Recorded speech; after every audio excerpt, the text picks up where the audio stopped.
నమస్కారం శరత్చంద్ర గారు. నమస్తే సార్. ఒక స్టింగర్ నుంచి స్టార్ట్ అయ్యారు మీరు. ఒక కార్పొరేషన్ చైర్మన్గా చేశాను. ఒక 2 లక్షల కిలోమీటర్ తిరిగాను. అది తర్వాత ఇప్పుడు ఒక జాతీయ పార్టీలో ఒక ప్రధాన బాధ్యుడిగా పనిచేస్తున్నాను. ఓకే. ఇప్పుడు దళిత ఇండస్ట్రీ పాలసీ నేనే క్రియేట్ చేశాను. అప్పట్లో రాజశేఖర్ ద్వారా దాన్ని అమలు చేయించాను. ఓకే. అది క్రియేటర్ దళిత ఇండస్ట్రీ పాలసీ.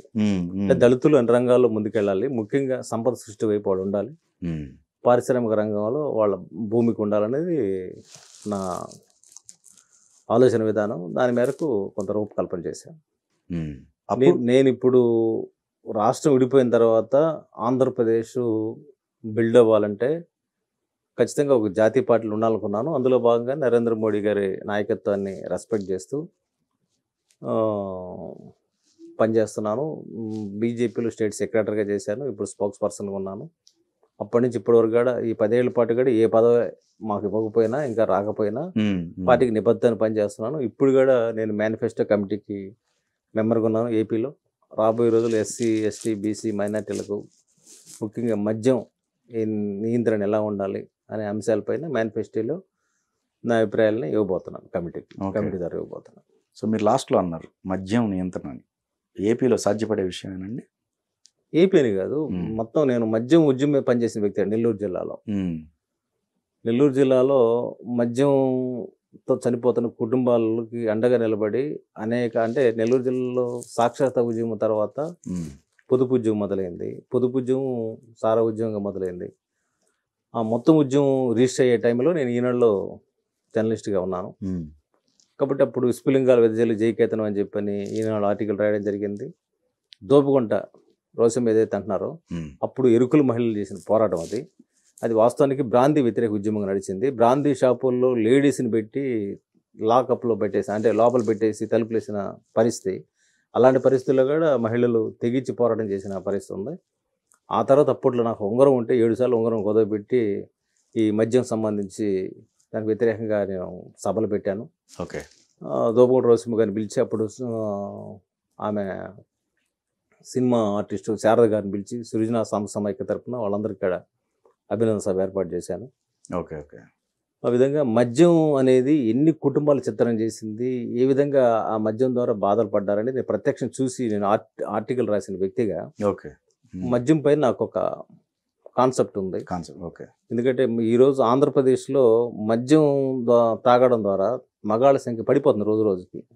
డేటా తీస్తే మీకు ఆంధ్రప్రదేశ్లో మగాళ్ళు మాయమవ్వడం కారణం కేవలం మద్యమే. మాయం అవటం అంటే చనిపోతున్నారు. ఓకే. 45 ఏళ్ళకే చనిపోతున్నారు. మీరు 4 ఏళ్ళు చచ్చిపోయిన వాళ్ళు డేటా తీయండి. ఓకే. ఓకే. కాబట్టి ఇది పెద్ద మహమ్మారి. ఆ కొడుకు తాగొస్తే ఆ తల్లి ఆక్రందన, లేకపోతే ఆ భర్త తాగొస్తే ఆ భార్య మనోవేదన, ఇవన్నీ చెప్పడానికి భాష లేదు. ఓకే. ఇది కల్తీ మద్యం వల్ల ఏదైనా మద్యం. ఓకే.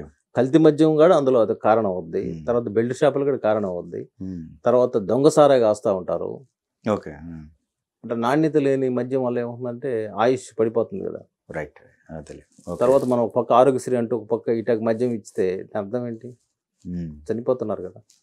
ఓకే. ఓకే. చనిపోవడం అంటే ఏంటి? దేశం చనిపోవడమే కదా. ఒక రకంగా మనుషులు చచ్చిపోతే ఇంక దేశం ఏముంటుందండి? అంతే కదా. అంటే వ్యక్తిగతంగా నేను సంపూర్ణ మద్య నిషేధం కోరుతాను.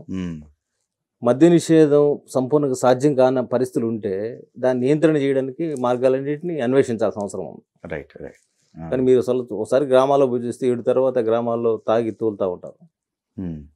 ఒక భయానక వాతావరణం, భయానక పరిస్థితులు మనకు కనబడుతుంటాయి గ్రామాల్లో. దీనికి అంతటి కారణం మద్యమే. ఓకే. ఓకే. నెక్స్ట్ జనరేషన్ ధ్వంసమైపోవడం కారణం కూడా మద్యమే. ఓకే. ఒకసారి అన్నారు, మా వాళ్ళ పిల్లలు చదువుకొని బీటెక్లు చేసి కూడా ఊర్లో ఉంటే ఆ ఉద్యోగాలు లేక వాళ్ళ నాన్నలతోటో లేకపోతే అన్నలతోటో పోయి తాగి మళ్ళీ వాళ్ళు వస్తున్నారు. ఏందమ్మా పిల్లల్ని కంట్రోల్ చేయడం లేదంటే వాళ్ళకి పనే లేదా, ఆ డబ్బులు తీసుకెళ్ళి ఆ పని చేస్తున్నారు అని చెప్పని బాధపడ్డ వాళ్ళు చాలామంది ఉన్నారు. అవన్నీ చూసినప్పుడు మనకు గుండె తరుక్కుపోద్ది. ఓకే. ఓకే. కాబట్టి మద్యం అనేది ఒక పెద్ద మహమ్మారి. ఓకే. ఓకే.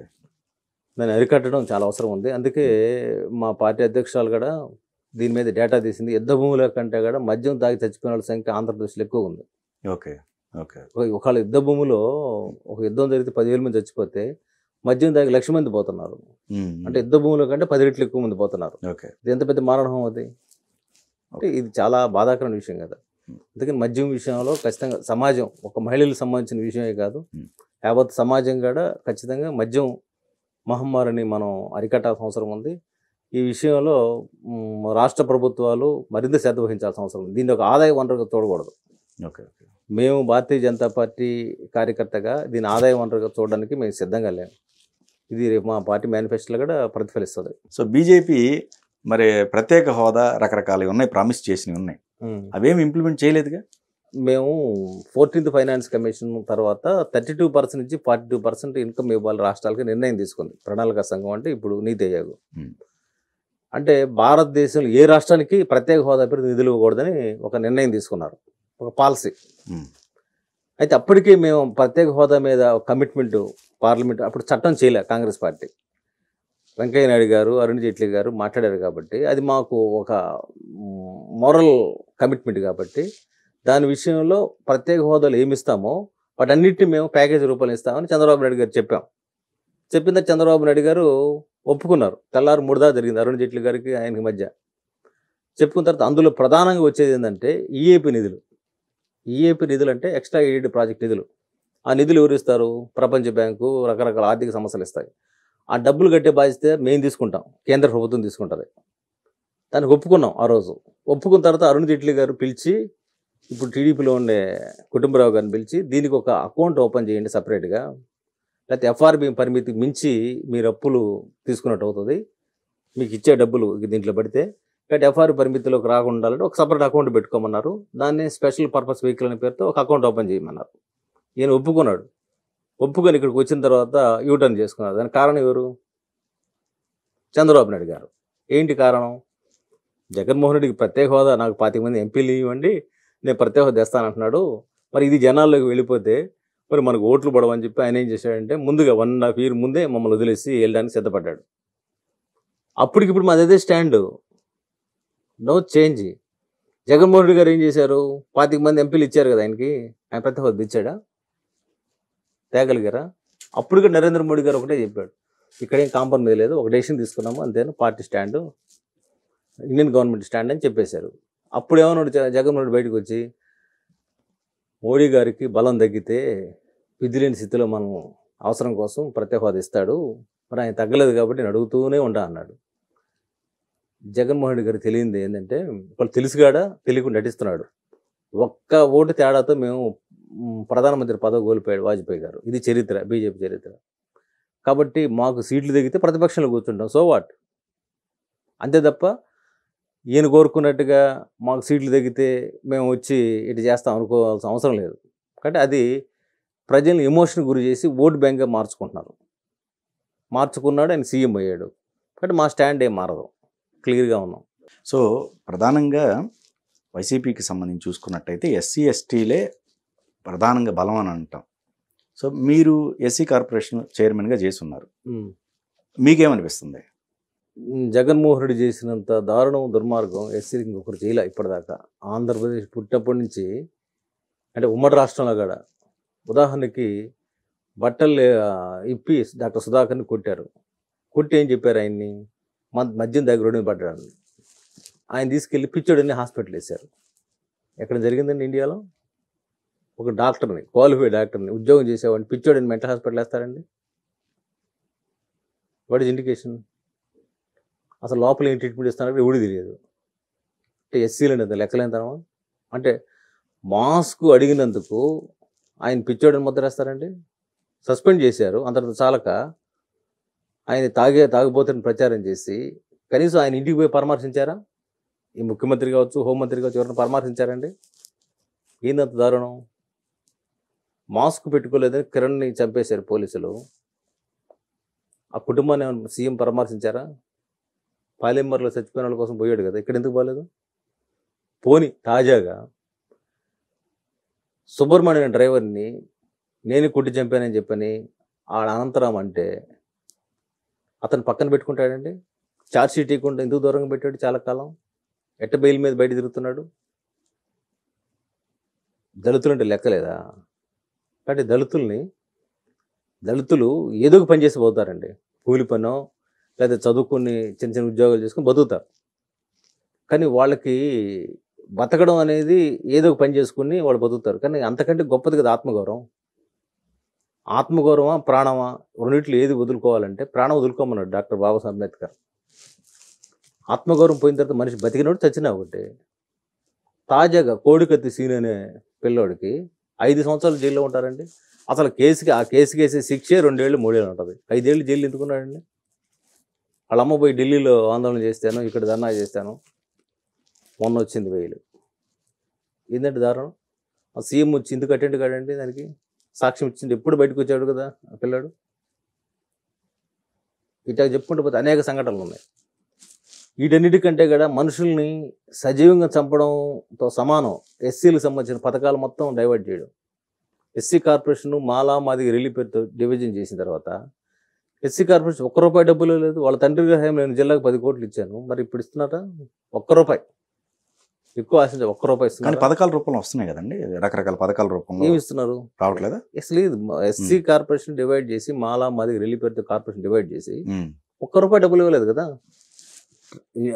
ఎస్సీ కార్పొరేషన్ ఏమొస్తాయి? ఎస్సీ కానీ ఎస్టీ కానీ ఈ కార్పొరేషన్ ద్వారా ఆటోలు, టెంట్ హౌసులు, భూమి కొనుగోలు పథకం, పండ్ల తోట పెంపకం, మోటార్లు, బావులు ఇవన్నీ వస్తాయి కదా. ట్రైనింగ్ ప్రోగ్రామ్స్, నర్సింగ్ దగ్గర నుంచి ఎయిర్ హోస్టెస్ దాకా training programmes, computer training programmes, nursing training programmes ఇవన్నీ వస్తాయి కదా. ఇవన్నీ నడుస్తున్నాయి ఇప్పుడు. మరి ఎస్సీ కార్పొరేషన్ నుంచి నిధుల్ని ఢిల్లీ నుంచి ఇస్తాయి. నరేంద్ర మోడీ గారు ఇచ్చే నిధులే ఎన్ఎస్ఎఫ్డిసి పేరుతో.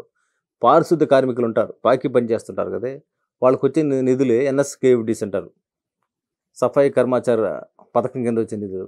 ఆ నిధులుగా డైవర్ట్ చేశారు కదండి. ఢిల్లీ ఎన్ఎస్ఎఫ్డిసి నిధులుగా డైవర్ట్ చేశారు కదా. అసలు ఇండియాలో ఏ సీఎం అయినా ఇంత నిర్లజ్జగా, ఇంత నిస్సిగ్గుగా తెగించి ఎస్సీ కార్పొరేషన్ నిధులు డైవర్ట్ చేసిన చరిత్ర ఉంది? ఏదైనా సీఎం ఉన్నాడని చెప్పండి ఇండియా మొత్తం. 1974లో వచ్చిన కార్పొరేషన్ సిస్టమ్ ఎందుకు పెట్టారండి? డైరెక్ట్గా వాళ్ళకి బెనిఫిట్స్ ఉండవు కాబట్టి వాళ్ళకు ఒక కార్పొరేషన్ పెట్టి తద్వారా డెవలప్ చేయాలనుకున్నారు. 1 ఎకరా భూమి కొనుగోలు చేస్తే వాడు జీవితకాలం ఉపయోగించుకుంటాడు కదా. అనేక దశాబ్దాలుగా ఎస్సీ కార్పొరేషన్ ద్వారా కొన్ని వందల వేల మంది బతుకుతున్నారు, బాగుపడ్డారు. భూమి కొనుగోలు పథకం కింద అద్భుతమైన స్కీమ్ కింద అది ఆఖరు జోగిని మహిళల దగ్గర నుంచి నేను చూసాను. నిజామాబాద్ ప్రాంతంలో అక్కడ అప్పుడు ఇచ్చిన కూతుబెన్ జోషి హయాంలో ఆమె గవర్నర్ ఉన్నప్పుడు ఇప్పించింది వాళ్ళందరూ భూములు. కొద్దిమంది జోగినులకు ఇచ్చారు, కొద్దిమంది భర్త లేని వాళ్ళకి ఇచ్చారు. ఆ భూములని ఈరోజు అసలు ఎస్సీ కార్పొరేషన్ నిధులే లేకపోతే ఎక్కడి నుంచి వస్తుంది వాళ్ళకి? ఆ పథకమే లేకపోతే విదేశీ విద్య, విదేశాలు పంపించే నిధులు లేదు. గ్రూప్ 1 గ్రూప్ 2 కోచింగ్ సెంటర్స్ లేవు. దళితులు చేసిన మేలు ఏంటండి ఆయన? ఒక్కటి చెప్పండి. అంటే ఇప్పుడు యాక్చువల్గా సంక్షేమాల్లో పెద్దపేట అని అంటాం కదా. ఏంటి పెద్దపేట? అందరూ ఎస్సీ నిధులు తీసుకెళ్ళి నాన్ ఎస్సీస్కి ఇస్తున్నావు, అది పెద్దపేట ఎట్ట అవుద్ది? ఎలా అవుద్ది? ఎస్సీ కార్పొరేషన్ నిధులు ఎస్సీల కోసం అండి ఉంది, నాన్ ఎస్సీల కోసం కాదు. అది పెద్ద క్రైమ్. అది ఎట్టిస్తావు నువ్వు? అంటే నేను అడిగేవాళ్ళు లేక, అడిగేవాళ్ళు లేరని ఏ దొమ్మ ధైర్యం తీస్తున్నావు?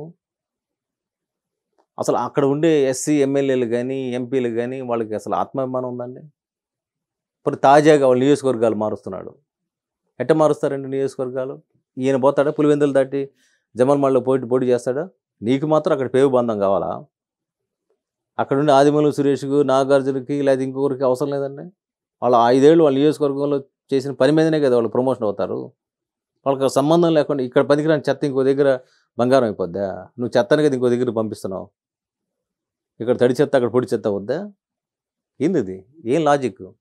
చదువుకున్న వాళ్ళే కదా, ఐఏఎస్ క్యాడర్లో పనిచేసిన వాళ్ళు, ప్రొఫెసర్ క్యాడర్లో పనిచేసిన వాళ్ళు. వాళ్ళ చదువుల్లో అందులో సగం ఉందో లేదో నాకు తెలియదు. మరి వాళ్ళని తీసుకెళ్ళి ఇంకో దగ్గర పెట్టాలి. ఆంతర్యం ఏంటండి?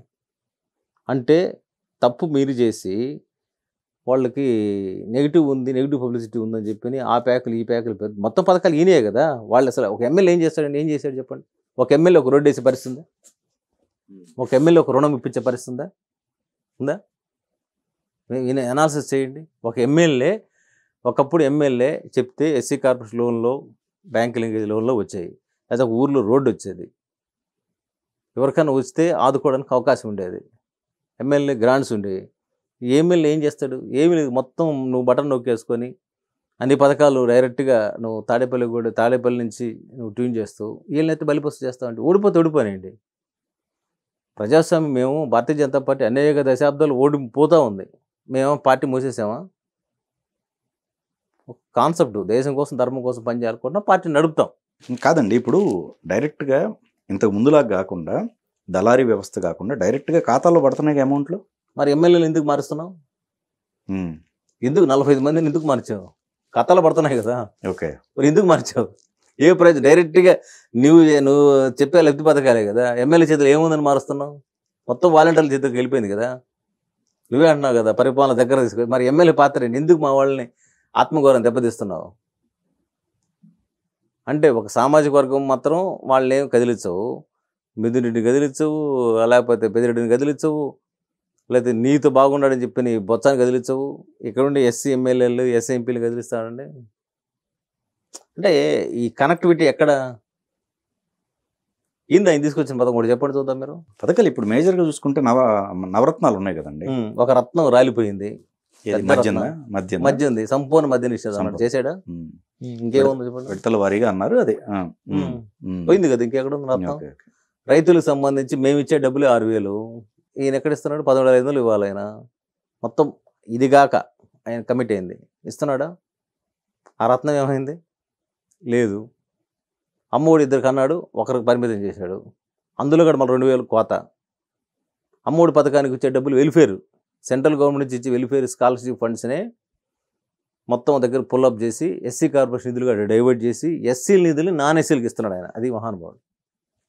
ఎస్సీ కార్పొరేషన్కి ఇచ్చే 100 కోట్ల డబ్బుల్ని నాన్ ఎస్సీలకు ఇస్తున్నావు. అదెట్ట నీకు న్యాయం చేసినాడు అవుతావు? ఎస్సీలకి ఎకరా భూమి కొనుగోలు పథకమో, లేకపోతే పంటతోట పెంపకమో, లేకపోతే ఒక ట్రైనింగ్ ప్రోగ్రామో, ఒక ఆటోనో ఇన్నోవా ఇస్తే వాళ్ళకి ఉపయోగపడుతుంది. అమ్మ ఒడిస్తే వాళ్ళకి ఎట్ట ఉపయోగపడుతుంది? ఆ తండ్రికి ఎట్ట ఉపయోగపడుతుంది? ఆటో వాడు బయట బాడుకు తీసుకుని 200, 300 ఆటో ఇవ్వు, వాడు బతుకుతాడు.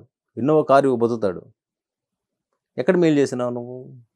ఇప్పుడు ఆటో వాళ్ళకి అమౌంట్ పడుతుంది, ఆటో వాళ్ళకి సంబంధించి అసలు ఆటో ఓనర్ కావాలి కదా. ఆటో ఓనర్ పడుతుంది. వీళ్ళు ఆటో ఓనర్లు ఎక్కడ అయ్యారు? ఆటోలు ఇస్తుంటే కదా నువ్వు కార్పొరేషన్ నుంచి. అంతకుముందు ఎస్సీ కార్పొరేషన్ నుంచి ఆటోలు వచ్చాయి, ఇన్నోవాలు వచ్చాయి, ట్రాక్టర్లు వచ్చాయి, టెంట్ హౌస్లు వచ్చాయి. ఇప్పుడు ఏమి ఇస్తున్నావు నువ్వు? ఎవరో ఓసీలు 4 ఆటోలు కొనుక్కొని ఆ 4 ఆటోలు వీళ్ళ దగ్గర బాడుగులు తిప్పితే నువ్వు వేసే డబ్బులు ఎవరికి పడుతున్నాయి? ఇతనికి పడుతున్నాయి, అతనికి వస్తున్నాయా? కార్పొరేషన్ ద్వారా కదా ఆటోలు టెంట్ హౌస్లు వచ్చి. నువ్వు ఆ స్కీమ్ తీసేసిన తర్వాత వాళ్ళే ఏ ఆటోలు తిప్పుకుంటారు? వాళ్ళు ఒక ఇన్నోవా కార్ ఇచ్చింది అనుకోండి, వాళ్ళు లైఫ్ టైం బాగుపడతాడు కదా. ఒక ట్రాక్టర్ వస్తే వాడు ఏదో ఇసుక వేసుకొని, నా హయాంలో ఎంతోమంది ట్రాక్టర్లు ఎన్ని ఇచ్చాము, ఉపయోగమే కదా. ఒక ఎకర పంటతోట పెంచుకుంటే వ్యాపారం చేసుకుంటాడు కదా, అమ్ముకుంటాడు కదా. చేపలు పట్టివ్వడం కాదు, పట్టడం నేర్పించాలి. ఇది కదా మనకి ఆర్థిక శాస్త్రాలు చెప్పేది. మరి మీరేం చేస్తున్నారు? 11 లక్షల కోట్ల అప్పులు తెచ్చాడండి. ఎంత పంపిణీ చెప్తున్నాడు ఆయన? 2,63,000 కోట్లు ఎంత చెప్తున్నాడు. మిగతా డబ్బులు ఎడిపోయినాయి? ఏ పథకాన్ని పెట్టావు? ఏ రోడ్లకు వేసావు? 72% అంతకుముందు పోలవరం మాది టీడీపీ హయాంలో నడిచింది. ఇప్పుడు ఎందుకు మిగతా రెస్ట్ ఆఫ్ పార్టీ ఎందుకు నువ్వు పోలవరం కట్టలేదు? ఎందుకు ఆపేశారు? విశాఖ రైల్వే జోన్ 52 ఎకరాలు ఇవ్వలేదు అని చెప్పి సాక్షాత్తు సంబంధిత మంత్రి పార్లమెంట్ చెప్పాడు. మరి ఎందుకు ఇవ్వలేదు? 52 ఎకరాలు ఎందుకు ఇవ్వలేదు? విశాఖ స్టీల్ ప్లాంట్ కాపాడింది బీజేపీ. మా రాష్ట్ర అధ్యక్షుడు సోము వీర్రాజు గారు దాన్ని కాపాడడం కోసం ఢిల్లీలో మాట్లాడారు. తర్వాత మా సుజనా చౌదరి గారు దానికి ఇస్తే నష్టమే కానీ సేల్కని ఇవ్వండి అని చెప్పారు. మా మేడం మాట్లాడింది, మీరందరూ ఇక్కడ చేస్తే విధి పోరాటం చేయొచ్చు, నేను పోరాటం తప్పు పట్టను, కానీ దాన్ని ఆపడం కోసం శతదా ప్రయత్నం చేశాం కదా. ఈరోజు అమ్ముడు పోలేదు కదా, అది నష్టపోతుంది. దానికి ప్రత్యేక మార్గాలు కావాలని కోరుకుంటున్నాం మేము, నష్టపోకుండా కాపాడాం కదా. విశాఖ రైల్వే జోన్కి భూమి పోతేనే కదా ఖాళీగా ఉంది. 4 ఇండస్ట్రియల్ కారిడార్స్ ఇచ్చాం. అమరావతి రాజధానికి 35 ఎకరాలకి జంగిల్ క్లియరెన్స్ ఇచ్చాం. 3,500 కోట్లు అమరావతి రాజధానికి ఇచ్చాం. ఇవి కాకుండా మేము సెంట్రల్ గవర్నమెంట్ నేరుగా ఉజలా పథకం కింద ఫ్రీ గ్యాస్ ఇచ్చాం. ఆయుష్మాన్ భావ కింద 5 లక్షల రూపాయలు ఇండియా మొత్తం ఎక్కడైనా మనం వాడుకోవడానికి హెల్త్ కార్డు ఇచ్చాం. 25 లక్షలు ఇల్లు ఇచ్చాం. భారతదేశంలో ఏ రాష్ట్రం ఇవ్వనన్న ఇల్లు ఇచ్చాం. 25 లక్షలు ఇల్లు ఇచ్చాం. ఇట్లా చెప్పుకుంటూ పోతే చాలా ఉన్నాయి. మీరు 2 సంవత్సరాల పాటు 5 కేజీల లెక్కన మేము బియ్యం ఇచ్చాం. దేశం మొత్తం మీద 30,000 కోట్లు పెట్టి ఉచితంగా వ్యాక్సిన్ ఇచ్చాం. ఇన్ని పథకాలు ప్రవేశపెట్టి గ్రామీణ వికాస యోజన కింద రోడ్లు ఇచ్చాం. ఇప్పటికి అంగన్వాడీ వాళ్ళకి పౌష్టికాహారం ఎన్ని ఇచ్చేది కేంద్రం నుంచి ఇచ్చేది. ఇప్పుడు మీరు ఇల్లు అన్నారు, ఇప్పుడు వాళ్ళు ఏకంగా సెంటు భూమి ఇస్తూ ఇళ్ళకి సంబంధించిన పట్టా భూములే ఇస్తున్నారు అట్లా చూసుకుంటే కంపారిజన్. ఆ స్కీమ్ ఒక స్కామ్ కదా. నెల్లూరు జిల్లాలో శేషగిరిరావు అనే ఐఏఎస్ని ఎందుకు ధరివేశారు? 10 లక్షల భూమి రైతు దగ్గర కొనుక్కొని నువ్వు 30 లక్షల రూపాయలు అతనికి ఇస్తున్నట్టుగా క్లెయిమ్ చేసుకుంటే ఆ 20 లక్షలు ఎవరికి వస్తుంది? నీ ఎమ్మెల్యేకి వస్తుంది, లేదా నీ దళారికి వస్తుంది. ఇవన్నీ కాదండి. మద్యం షాపులు ఎవరి ఓనర్షిప్ ఎవరిది? ప్రభుత్వ స్థలాల్లో మద్యం షాపులు పెట్టారా? ప్రైవేట్ షాపులు పెట్టావు. ఆ ప్రైవేట్ షాపులన్నీ మీ వైసీపీ కార్యకర్తలు పెట్టుకున్నావు. వాళ్ళ బలోపేతం చేసే కార్యక్రమం తప్ప ప్రభుత్వానికి ఏమైనా ఆదాయం వస్తుందా? ప్రభుత్వ స్థలాలు ఏమైనా పెడుతున్నావా? ఇల్లు కట్టో లేకపోతే గదులు కట్టో ఆ డబ్బులు ప్రైవేట్ వ్యక్తులకి 30,000, 60,000, 40,000 వడ్డీ అని ఏమంటారు అద్దె లెక్కన వసూలు చేసుకుంటున్నావు. ఏమైనా దొంగ సారా తాగడం ఆగిపోయిందా? మీరు తయారు చేసే మద్యం అంతా మొత్తం ఒక సిండికేట్గా చేస్తున్నారు. ఇసుక ఒక సిండికేట్గా చేసింది. అదంతా ఈయన బెనామీలే కదా. డేటా తీయండి. ఇసుక సంబంధించి కాంట్రాక్ట్ ఎవరు? మద్యం తయారుదారులు ఎవరు? మీకెందుకండి? మీరు తయారు చేస్తారండి మద్యం? పోనీ యువతకి ఇవ్వండి. ఎవరికన్నా యువత ఏదైనా ఉద్యోగాలు ఇంజనీర్స్కి ఇవ్వండి. వాళ్ళు ఏదైనా యూనిట్ పెట్టుకొని బాగుపడతాడు. మీరే మిథున్ రెడ్డి చేయాలా? మీరే చేయాలా? మీ సుబ్బారెడ్డి చేయాలా? మీ విజయసాయి రెడ్డి చేయాలి? ఏంది ఇది? అంటే మీ 4 కుటుంబాలు డెవలప్ కావడం కోసం ఒక రాష్ట్రం ఇవ్వాలా? తెలంగాణలో కూడా ఏమైంది? కేసీఆర్ 4 కుటుంబాలుగా 4 ఫ్యామిలీలు తప్ప ఎవరు బాగుపడకపోతే ఇక్కడ కర్రు కాసి వాళ్ళతో పెట్టారు. ఇక జీవితకాలంలో కేసీఆర్ సీఎం గాడు, ఆ పార్టీ గాడు రాదు. క్లియర్. ఆంధ్రప్రదేశ్లో అదే పరిస్థితి, అదే ముఖ చిత్రం. నువ్వు నీ చుట్టూ నలుగురు డబ్బు సంపాదించుకోవడం తప్ప మిగతా వాళ్ళు ఏమన్నా ఒక ఎస్సీకి ఒక చిన్న ప్రాజెక్ట్ ఏమైనా వచ్చిందండి చెప్పండి? పోనీ వాళ్ళ నాన్న తీసుకొచ్చిన ఇండస్ట్రీ పాలసీ యాజ్ చైర్మన్గా తీసుకొచ్చారు. అప్పట్లో ఏమైనా ఇండస్ట్రియలిస్టులు ఎంతమంది చేశాడు ఆయన? ఓకే. పోనీ మా పథకం ఉంది స్టాండప్ ఇండియా కింద ఒక ఎస్సీ, ఒక ఎస్టీ, జనరల్ ఉమెన్కి ₹1,00,00,000 వితౌట్ సెక్యూరిటీ స్కీమ్ ఉంది. దాన్ని ఏమైనా ఇంప్లిమెంట్ చేశారు మీరు? ఇట్టాగా రౌండ్ అప్ చేసి అన్ని బ్యాంక్స్ని కూర్చోబెట్టి దళిత ఔత్సాహిక పారిశ్రామికవేత్తలని తయారు చేశారా? వితౌట్ సెక్యూరిటీ కదా. మ్యాచింగ్ గ్రాంట్ కూడా ఇవ్వాల్సిన అవసరం లేదు. ఇంప్లిమెంటేషన్ చేయాల్సింది ఎవరు? స్టేట్ యాజ్ యూనిట్గా చేయాలి. కాబట్టి ఒక్కటే రెండా ఏమీ చేయలేదు కదా ఆయన. ప్రధానంగా తీసుకోవాలనుకుంటే అమరావతినే తీసుకోవాలండి కాన్సెప్ట్. అంటే వ్యతిరేకత చూసుకుంటే అమరావతి పెద్ద పాపం కదండి. రైతులు పాపం వాళ్ళు ఏం పాపం చేశారండి? వాళ్ళ గర్భాల మీద బూట్కాళ్ళు వేశారండి పోలీసుల. కవాతు ఏంటండి? వేల మంది కవాతు ఏంటండి? 30,000 ఎకరాలు నిన్ను నమ్మిగా ఇచ్చారు. హైదరాబాద్కి ఆల్టర్నేట్ సిటీ కావాలని వాళ్ళు భూములు ఇచ్చారు. వాళ్ళు చేసిన నేరం ఏంటి? పాపం ఏంటి? కౌలు రైతులు కూడా ఆఖరి కౌలు ఇవ్వకుండా ఆపేస్తే వాళ్ళు ఏడ్చుకుంటున్నారు. వాళ్ళు 75 సెంట్లు ప్రభుత్వం ఇచ్చి 10 సెంట్లు వాళ్ళు ఉంచుకున్నారు. వాళ్ళ ఉద్దేశం ఏంటి? ఈ 25 సెంట్లు డెవలప్ అయితే మాకు ₹10 డబ్బులు వస్తాయని ఉంటుంది, ఆశ ఉంటుంది. హ్యూమన్ నేచర్ కదా అది. మా బిడ్డలకో వాళ్ళకు ఉంటుందని. ఇప్పుడు నువ్వు దాన్ని నిరుపయోగంగా పెట్టేసి నువ్వు మీరు చావు అంటే అదే మానవత్వం? అది కనీసం ఇంగిత జ్ఞానం మానవత్వం ఉండాలి కదా. పోలీసులను అడ్డం పెట్టుకొని రాజ్యం చేస్తారా? పోలీసులు ఎవరండి? మనమే కదా. మన అన్నో తమ్ముడో నాన్నో పోలీసు ఉద్యోగం చేస్తుంటారు. ఇది పొట్టకూటి కోసమే చేస్తారు. మా నాన్నగాడు పోలీస్ కానిస్టేబుల్. ఆయన ఎండల్లో తిరిగి ఆ ట్రాఫిక్లో ఉండి సంపాదించిన డబ్బులతో మేమందరం చదువుకున్నాం, బాగుపడ్డాం. కానీ ఆయన మనిషే కదా. కాబట్టి పోలీసులను అడ్డం పెట్టుకొని పోలీసులు చేత దమనకాండ చేయిస్తూ పోలీసుల్ని వాళ్ళని దాన్ని ఏమంటారంటే ప్రైవేట్ సైన్యంలాగా వాడడం అనేది ఎక్కడెక్కడ న్యాయం? పైగా ఒక ఎన్నికల విధానం, ప్రజాస్వామ్యానికి మూలస్తంభం ఎన్నికలే. ఓడిపోవచ్చు. మేము కేంద్రంలో అధికారులు ఉండి ఆంధ్రప్రదేశ్లో అధికారులకు వచ్చామా? తమిళనాడులోకి వచ్చామా? మేము పాశవికంగా తొక్కిపెట్టామా? ఎట్ట సాధ్యమవుతుంది? ప్రజలను ఒప్పించుకోవాలా, కన్విన్స్ చేయాలి. ఏదో ఒక రోజు అధికారం వస్తుంది, అది రాదు.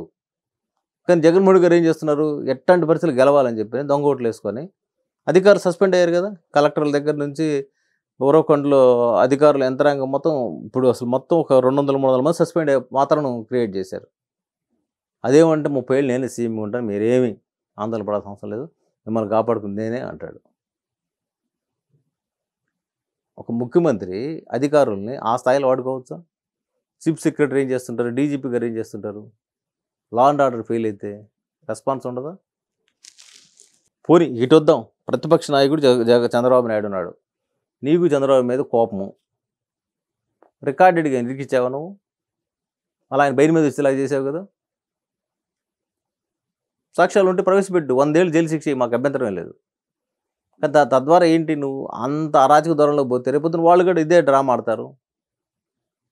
అంటే మీరు కొట్టుకోవడం కోసం రాష్ట్ర ప్రజలు ఉన్నారా? రాష్ట్ర ప్రజలకు కావాల్సింది ఏంటి?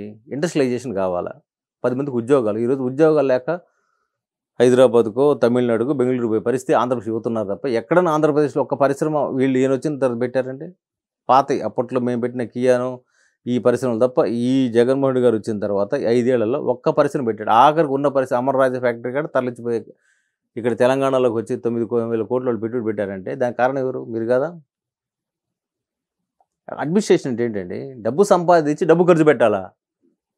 ఎంఆర్ఓ కార్యాలయాలు, కలెక్టర్ కార్యాలయాలు, మన ఉండే భూములు రెండింటినీ తాకట్టు పెట్టేసి నేను ఆర్బీఐ ప్రతి వారం పోయి ఆర్బీఐ తలుపు తట్టి ఇదిగోండి ఎంఆర్ఓ కార్యాలయం అప్లికేషన్ స్థలాలను మాయి దీని ఈ బాండ్స్ రూపంలో మారుస్తున్నాం మీరు ఇవ్వండి అని అంటే ఆ లోన్ తీసుకొస్తే ఎవరి మీద భారం? జగన్మోహన్ రెడ్డి గారు అప్పు తీరుస్తాడా? ఎవరు తీరుస్తారండి? మళ్ళీ ప్రజల మీదేగా. మరి అప్పు ఎట్లా తీరుస్తుంది? మరి రేపు మళ్ళీ విద్యుత్ ఛార్జీలు పెంచుతారు, బస్ ఛార్జీలు పెంచుతారు, మనం సంబంధించిన నిత్యావసర వస్తువుల మీద ధరలు పెంచుతారు. ప్రజల జీవితం భారం కదా. అడ్మినిస్ట్రేషన్ ఏంటి? ఇండస్ట్రియలైజేషన్ తీసుకెళ్ళు, రాష్ట్రాన్ని పరిశ్రమలు పెట్టు. సుదీర్ఘమైన కోశల తీరం ఉంది ఆంధ్రప్రదేశ్కి, ఎన్నో పరిశ్రమలు పెట్టచ్చు. ఇప్పుడు పోర్ట్లు వస్తున్నాయి అట్లా అనుకుంటే. పోర్ట్లు అంటే ఇప్పుడు మీ పరిశ్రమ పెట్టడానికి పోర్ట్లకి ఏ సంబంధం అండి? అనేక ఆక్వా పరిశ్రమలు అనేక పెట్టచ్చు కదా, డెవలప్ చేయొచ్చు కదా. యూత్ కదా, ప్రజలు కదా ఎవరో డబ్బులు సంపాదించుకున్న వాళ్ళు వచ్చి పోర్ట్లు పెట్టడం కాదు. కామన్ మ్యాను వ్యాపారం చేస్తే దాన్ని వ్యాపారం అంటారండి. ఓకే. కామన్ మ్యాను ఈ నదీ పరివాహక ప్రాంతాల్లో కానీ సముద్ర ప్రాంతాల్లో కానీ చిన్న చిన్న యూనిట్స్ పెట్టడానికి మనం ఒక దగ్గర మా దగ్గర కార్యాచరణ ఉంది, అదే మేము మేనిఫెస్టోలో పెట్టబోతున్నాం. సరే, అయితే ఒక మేనిఫెస్టో కమిటీ మెంబర్ కూడా చెప్పేది ఏంటంటే ఎస్సీలు, ఎస్టీలు, బీసీలు, మైనార్టీలు, బడుగు వర్గాలకు సంబంధించిన సంక్షేమము దీర్ఘకాలిక ప్రాతిపదిక ఉండాలని మేము ప్రాజెక్ట్ రిపోర్ట్ తయారు చేస్తున్నాం, మేనిఫెస్టో సిద్ధం చేస్తున్నాము. ఆ విధంగా ఉండాలి. వెల్ఫేర్ అంటే ఎట్లా ఉండాలని కూడా ఒక నమూనా చూపిస్తున్నాం. ఊరకనే మేము డబ్బులు దొరికిచ్చే కార్యక్రమం కాదు. ఆ డబ్బు 10 రూపాయలు, ఒక 100 రూపాయలు, 200 రూపాయలు సంపాదించాలి. ఆ వైపు ప్రజల్ని మౌల్డ్ చేసుకోవాలి. రేపు రాబోయే ఎన్నికల్లో వైసీపీకి వ్యతిరేకంగా ఉండే అవకాశం ఖచ్చితంగా ఉందంటారు? 100-150% ఉంది. నాకు తెలిసి జగన్మోహన్ రెడ్డి గారు మళ్ళీ జీవితకాలంలో సీఎం అయ్యే అవకాశమే లేదు. జీవితకాలంలో అతనికి ఎప్పుడు సీఎం కాడు. ఎందుకు కాడంటే ఆయన భావబంధాల మీద గౌరవం లేదు. తల్లి ఆయన తెలియదు, చెల్లి ఆయన తెలియదు. తన తండ్రి ముఖ్యమంత్రిగా ఉన్నప్పుడే కోట్లాది రూపాయలు సంపాదించుకునే వ్యక్తి ఆయన సీఎం ఉన్నప్పుడు సంపాదించాడండి. మళ్ళీ ఆయన ముఖ్యమంత్రి అవసరం ఏముంది? మళ్ళీ ఎందుకు జగన్మోహన్ రెడ్డి గారు సీఎం అవసరం ఏంటి? మీ అవసరం ఏంటి చెప్పండి? సీఎం గారు సిద్ధం అంట. దేనికి సిద్ధం? అక్కడ హోర్డింగ్స్ వేసుకుని తెలుసు ఆంధ్రప్రదేశ్లో మీకు. ఏమంటే కామన్ మ్యాన్ ఆలోచించగలుగుతారా? మీరు చెప్పింది కామన్ మ్యాన్. మేము కామన్ ప్రతినిధిగానే చెప్తున్నాం మేము. ఓకే. కామన్ ప్రతినిధిగా వాళ్ళ బిడ్డల గురించి ఆలోచిస్తున్నాం. నెక్స్ట్ జనరేషన్ ఎట్లా బాగుపడాలో ఆలోచిస్తున్నాం. ఓకే. భారతీయ జనతా పార్టీ తీసుకొచ్చే ప్రతి స్కీము సబ్కా సాత్ సబ్కా వికాస్, సుకన్య సమృద్ధి యోజన అంటే 20 ఏళ్ల తర్వాత మన ఒక తల్లి కడుపులోని బిడ్డకి ఎలాంటి భవిష్యత్తు ఉండాలి, ఇట్లాంటి పథకాలు మేము ఆలోచిస్తాం. ఈ రోజు గురించి కాదండి, నెక్స్ట్ జనరేషన్కి ఏంటి అని ఆలోచించాలా. ఈ రోజు గురించి ఆలోచించేవాడు రాజకీయ నాయకుడు, భవిష్యత్తు గురించి ఆలోచించే రాజనీతిజ్ఞుడు. మీ రాజకీయ నాయకుడు రాజనీతిజ్ఞుల. కాబట్టి జగన్మోహన్ రెడ్డికి విజన్ లేదు. 11 లక్షల కోట్ల అప్పులు ఎట్లా తీరుస్తారు చెప్పండి? ఎంత వడ్డీ పడుతుందో ఆ వడ్డీ మీరు తీరుస్తారా? తీర్చే పరిస్థితి ఉంది ఆంధ్రప్రదేశ్లో? ప్రజల మీద ఉందా? ఈ డెవలప్మెంట్ 45 కేంద్ర సంస్థలు ఇచ్చారండి అమరావతి ప్లేస్లో. 3 లక్షల కోట్ల ల్యాండ్స్ అవి. 45 కేంద్ర సంస్థలు ఇస్తే డెవలప్ చేసి కొన్ని లక్షల మంది ఉద్యోగాలు వచ్చాయి కదా. ఎందుకు చేయలేదు చెప్పండి? మళ్ళీ ఇందుకోసం మళ్ళీ సీఎం చేస్తారు మిమ్మల్ని. మీరు ఇచ్చే అమ్మఒడి కోసం. ఎవరైనా ప్రేమతో బిడ్డలను పెంచుకుంటే కంటే వాళ్ళని పెంచుకొని మేమే చాక్కోవాలనుకుంటారు. జగన్మోహన్ డబ్బులతో చాకాలని వాళ్ళు అనుకోరు. వాళ్ళకి ఆ ఉపాధి హామీ కల్పించండి మీరు. నేను నీ మామలాగా సంపాదిస్తానంటే మామలాగా ఆస్తి మొత్తం ఎత్తేసుకుపోయి ఆ బిడ్డకి ఏమి ఇస్తున్నావు నువ్వు? మామగా వాళ్ళ నాన్నకి ఏమి ఇస్తున్నావు ఆస్తి? డొక్కు ఆటో ఇస్తావా? అయ్యగాడు ఇవ్వడం లేదు కదా, అయ్యగాడు వేరే వాళ్ళే కదా. తండ్రికి ఏమి ఇస్తున్నావు? ఎవరు బిడ్డను వాళ్ళు మా నాన్న మమ్మల్ని సాగడి మేము గర్వంగా చెప్పుకుంటాం. రేపొద్దున వాడు చెప్పుకోవాలి కదా. బియ్యానికి నువ్వైపు చూడాలా, ఆటో రిపేరింగ్ నువ్వైపు చూడాలా. నువ్వు ఎందుకు కోరుకుంటున్నావట? కాబట్టి ఆ మైండ్ సెట్లోనే లోపం ఉంది. ఇలాంటి అడ్మినిస్ట్రేషన్ కావాలని ఎవరు కోరుకోరు. ఓకే. అవినాష్ రెడ్డి ఇష్యూ తీసుకోండి. అవినాష్ రెడ్డిని సిబిఐ అరెస్ట్ చేయడానికి వెళ్తే అక్కడ నీ మనుషులు పెట్టుకుని ఆందోళన చేసావు. నీ పోలీస్ వ్యవస్థ మీద గౌరవం ఏంటి? అరెస్ట్ కానివ్వండి, కోర్టులో చెప్పుకుంటారు, తెలుసుకుంటారు. నువ్వెందుకు నీ పోలీస్ ఫోర్స్ పెట్టావు? ఇవన్నీ ప్రజలకు అర్థం కావడం లేదా? కాబట్టి అటువంటి అడ్మినిస్ట్రేషన్ వద్దనేది ప్రజలు కోరుకోవాలా. వాళ్ళు కోరుకునే దిశగా మేము చైతన్యం చేస్తాం. అందులో సందేహం లేదు. థ్యాంక్ యూ సో మచ్ అండి. నమస్తే. రైట్.